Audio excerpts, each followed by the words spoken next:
Everyone, good morning to all of you, dear students. Yesterday we have talked about energy concentrations of chemical reactions. In that discussion, we talked about thermodynamic study of chemical reactions as well as kinetic study of chemical reactions. Kinetic study of chemical reaction में हमने ऊष्माशोषी reaction, threshold energy, सक्रियण ऊर्जा इत्यादि की बातें की थी और अभिक्रिया के वेग की डेफिनेशन, वेग को प्रभावित करने वाले कारकों को भी हमने डिस्कस किया था। डियर स्टूडेंट्स,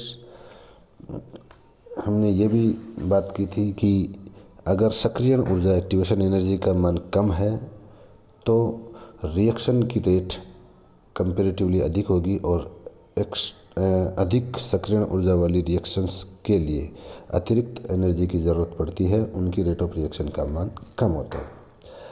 आज की इस वीडियो में हम डिस्कस करेंगे methods of determining reaction mechanism, अभिक्रिया की क्रियाविधि को निर्धारित करने वाली विधियाँ। इनमें एक या दो विधियों पर निश्चित रूप से हर बार यूनिवर्सिटी के एग्ज़ाम्स में क्वेश्चन पूछा जाता है, तो इसे हम सीरियसली अटेंड करेंगे। किसी रासायनिक अभिक्रिया की क्रियाविधि को निर्धारित करने के लिए कई प्रकार की विधियाँ ज्ञात हैं, जिनमें से कुछ विधियाँ जैसे प्रोडक्ट एनालिसिस, इंटरमीडिएट की पहचान, आइडेंटिफिकेशन ऑफ रिएक्शन इंटरमीडिएट, मध्यवर्ती की पहचान करके भी हम क्रियाविधि के बारे में अनुमान लगा सकते हैं। सपोज डेट किसी अभिक्रिया में कार्ब कैटाइन या कार्ब धनाइन मध्यवर्ती बन रहा है, तो हमें एक ये आभास होता है ये कि SN1 रिएक्शन भी हो सकती है, इलेक्ट्रोफिलिक सब्स्टिट्यूशन रिएक्शन भी हो सकती है। इसी प्रकार isotopic method, kinetic method, stereochemical method, ये कुछ विधियां हैं जिनके द्वारा मैकेनिज्म के बारे में एक परसेप्शन या अनुमान लगाया जाता है। त्रिविम रासायनिक विधि या स्टीरियोकेमिकल मेथड में जैसे किसी प्रोडक्ट का कन्फिगरेशन रिएक्टेंट से जस्ट अपोजिट है, इट मीन्स वाल्डन इन्वर्जन के साथ अगर वो रिएक्शन हो रही है तो निश्चित रूप से उसकी मैकेनिज्म SN2 मैकेनिज्म होगी, अगर वह प्रतिस्थापन अभिक्रिया है तो। डियर स्टूडेंट्स, इन्हीं विधियों के बारे में हम बात करेंगे, जिनमें सबसे पहले हम बात करते हैं प्रोडक्ट एनालिसिस या उत्पाद विश्लेषण। किसी रासायनिक अभिक्रिया की क्रियाविधि के निर्धारण में सर्वाधिक महत्वपूर्ण एवं मूलभूत विधि जो है उस अभिक्रिया में बनने वाले उत्पादों या बाई प्रोडक्ट्स की पहचान करना। अभिक्रिया में बनने वाले उत्पादों की यील्ड भी क्रियाविधि के निर्धारण में महत्वपूर्ण भूमिका निभाती है। डियर स्टूडेंट्स, फॉर एग्जांपल, यदि किसी अभिक्रिया की प्रपोज्ड मैकेनिज्म में केवल एक उत्पाद बनना चाहिए और प्रायोगिक रूप से दो उत्पाद बन रहे हैं, एक मेजर प्रोडक्ट और एक माइनर प्रोडक्ट, तो यह इस तथ्य को प्रदर्शित कर रहा है कि या तो प्रपोज्ड मैकेनिज्म अपर्याप्त है अथवा गलत है, या कोई कॉम्पिटिटिव रिएक्शन भी साथ में चलती है। उत्पाद विश्लेषण की एग्जाम्पल के तौर पे हम अगर एक विधि की बात करें तो सामान्यतः हाइड्रोकार्बनों के स्वतः ऑक्सीकरण या ऑटो ऑक्सीडेशन के दौरान मुख्य उत्पाद के रूप में हाइड्रोपरऑक्साइड का निर्माण होता है। हाइड्रोपरऑक्साइड का बनना इस अभिक्रिया की मुक्त मूलक क्रियाविधि की ओर इंडिकेट या संकेत करता है। जैसे RH + O2, यहाँ R मुक्त मूलक और फिर R मुक्त मूलक जो है वो एल्किल मुक्त मूलक ऑक्सीजन से क्रिया करके ये R फ्री रेडिकल में कन्वर्ट होता है, वो फर्दर एल्केन के किसी एक और मॉलिक्यूल के साथ रिएक्शन पर हाइड्रोपरऑक्साइड ROH और नया एल्केल मुक्त मूलक देता है। डियर स्टूडेंट्स, इसी प्रकार एल्कीनों पर हैलोजनों के इलेक्ट्रॉन स्नेही एडिशन के द्वारा डाई हेलो डेरिवेटिव्स का निर्माण होता है। एथीन पर ब्रोमीन के योग के दो अलग अलग स्टेप्स में निम्न प्रकार इस अभिक्रिया को हम समझ सकते हैं। ये एथीन प्लस Br2 और ये एंटी साइड में या अपोजिट साइड में दोनों Br परमाणुओं का एडिशन हुआ है। यह एक जनरल पद है। इसके सेकंड स्टेप में जलीय NaCl की उपस्थिति में ब्रोमीन का एथीन पर योग की अगर हम बात करें तो डियर स्टूडेंट्स, यहाँ CH2 और double bond CH2 plus Br2 in presence of aqueous NaCl then दो टाइप के प्रोडक्ट बनते हैं जिसमें डाईब्रोमो एथेन और एक क्लोरोब्रोमो एथेन। इन प्रोडक्ट्स को देखकर निश्चित रूप से हम ये अनुमान लगा सकते हैं कि मुख्य अभिक्रिया के साथ साथ एक प्रतिस्पर्धी अभिक्रिया भी यहाँ प्रोग्रेस में रहती है। इस कॉम्पिटिटिव पैरेलल रिएक्शन की वजह से ही ये क्लोरोब्रोमो एथेन एक भिन्न प्रकार का उत्पाद हमें प्राप्त होता है। द्वितीय पद में डाईब्रोमो एथेन के साथ साथ 1 ब्रोमो 2 क्लोरो एथेन का बनना यह दर्शाता है कि यह अभिक्रिया एक पद में संपन्न नहीं होती है। इसकी फिर मैकेनिज्म हम निम्न प्रकार से दे सकते हैं जिसमें CH2 double bond CH2 plus Br2 एक ब्रिज्ड ब्रोमीनियम मतलब ब्रोमीनियम धनायन के रूप में मध्यवर्ती बनता है जिस पर हैलोजन ये क्लोरो और या ब्रोमो दोनों ही अटैक करते हैं और हमें डिजायर्ड प्रोडक्ट प्राप्त होते हैं।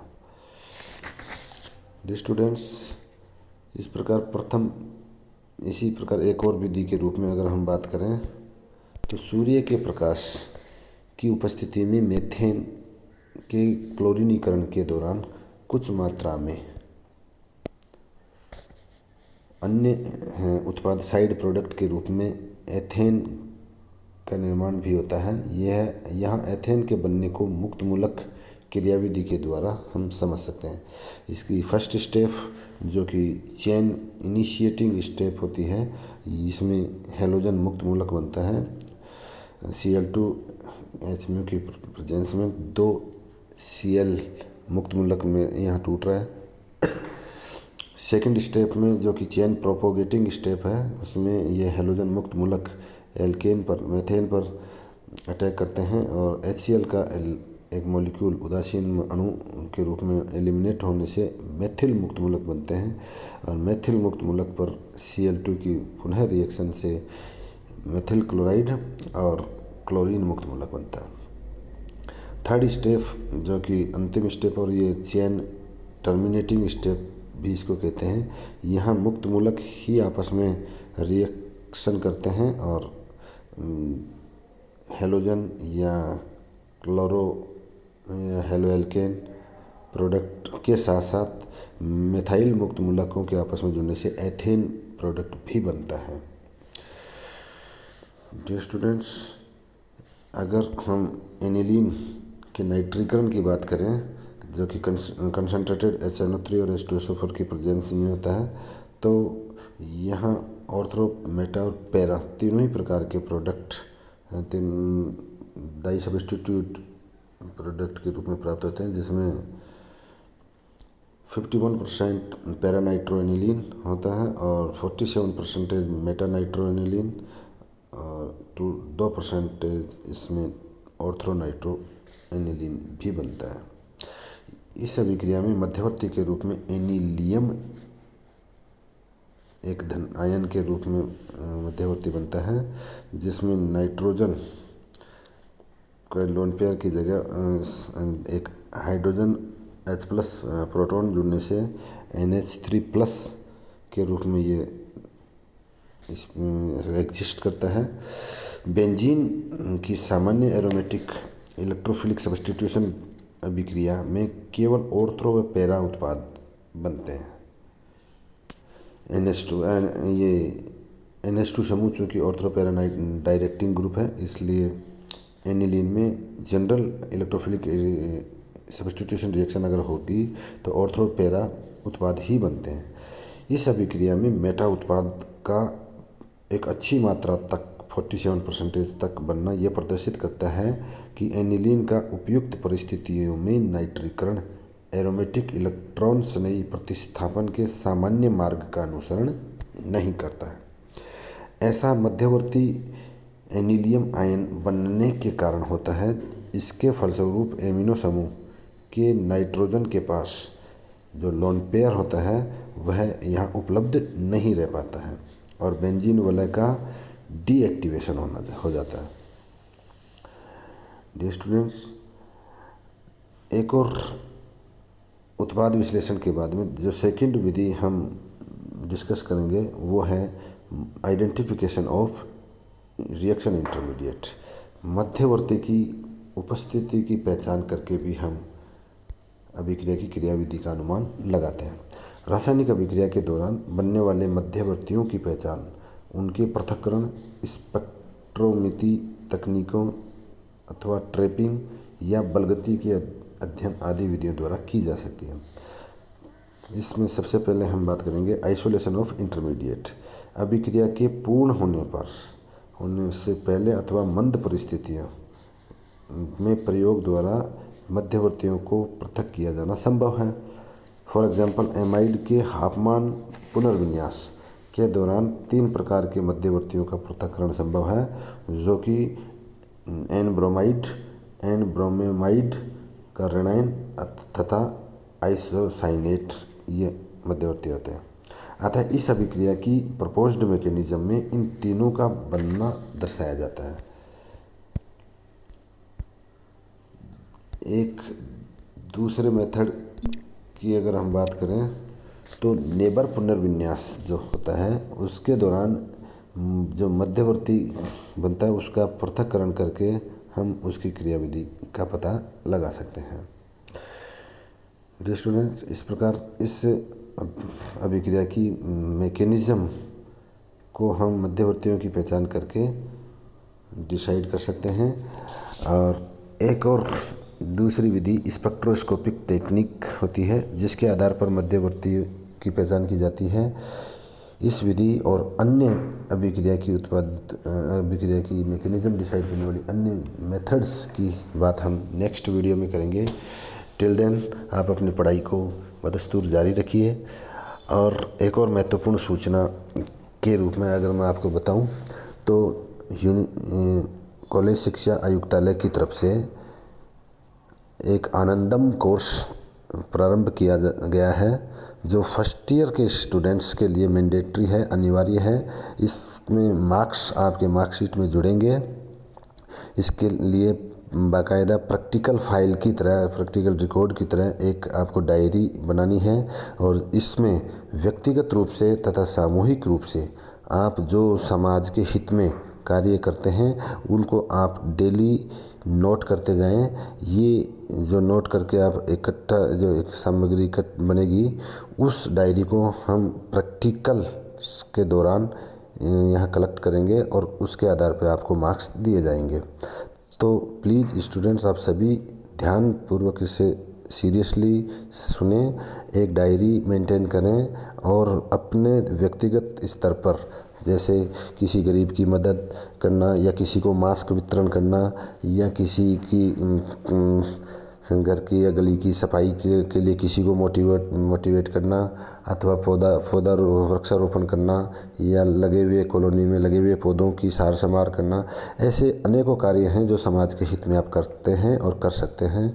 इन कार्यों को आप जो कार्य आप करते हैं उनको आप डायरी में कृपया मेंटेन रखें, लिख के रखें और इस डायरी को सेशन के एंड में कॉलेज में आपको जमा करवानी है। उसके आधार पे आपको 100 मार्क्स में से मार्क्स अलॉट किए जाएंगे। ये खुद भी और एक जल्दी ही जैसे कॉलेज रीओपन होंगे तो ग्रुप बनाकर भी हम इस आनंदम कोर्स को एक प्रॉपर मैनर में स्टार्ट करेंगे। जब तक आप कॉलेज नहीं आ रहे तब तक आप अपने आसपास में, घर में, कॉलोनी में, गांव में, समाज के हित में, पर्यावरण के हित में अथवा लोगों को जागरूक बनाने के हित में जो भी कार्य करते हैं वो कृपया डायरी में मेंटेन रखें, लिख के रखें और अवश्य ही आपको ऐसे कार्य करने हैं। ये आपको एक अच्छा इंसान बनने में काफ़ी हद तक हेल्प करेंगे। तो आनंदम कोर्स के बारे में जल्दी ही आपको एक PDF के रूप में पूरी डिटेल जानकारी दी जाएगी, उसको भी आपको साथ साथ में फॉलो करना है और अपनी पढ़ाई को भी आपको बदस्तूर जारी रखना है। नेक्स्ट वीडियो में हम मिलते हैं कुछ नए डिस्कशन के साथ। Good bye.